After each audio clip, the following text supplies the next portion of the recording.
ವಿದ್ಯುತ್ ವೈರ್ ತಗುಲಿ 7 ಮೇಕೆ ಮೃತಪಟ್ಟ ಘಟನೆ ನಡೆದಿದೆ.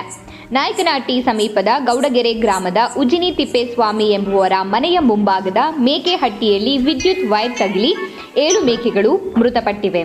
ಇನ್ನು ಉಜಿನಿ ತಿಪ್ಪೇಸ್ವಾಮಿ ಎಂದಿನಂತೆ ಮೇಕೆ ಮೇಯಿಸಿಕೊಂಡು ಬಂದು ಸಂಜೆ 4 ಗಂಟೆ ಸುಮಾರಿಗೆ ಮನೆಗೆ ಬಂದು ಮೇಕೆ ಹಟ್ಟಿಯಲ್ಲಿ ಕಟ್ಟಿ ಹಾಕಿದ್ದಾನೆ. ತಿಪ್ಪೇಸ್ವಾಮಿ ಊಟ ಮಾಡುವಾಗ ಏಕಾಏಕಿ ಮೇಕೆಗಳು ಕಿರಿಚಿಕೊಂಡಿವೆ. ವಿದ್ಯುತ್ ವೈರ್ ತಗುಲಿ 7 ಮೇಕೆಗಳು ಮೃತಪಟ್ಟಿವೆ. ಇದರಿಂದ ನನಗೆ ನಷ್ಟವಾಗಿದೆ ಎಂದು ಅಳಲು ತೋಡಿಕೊಂಡಿದ್ದಾರೆ.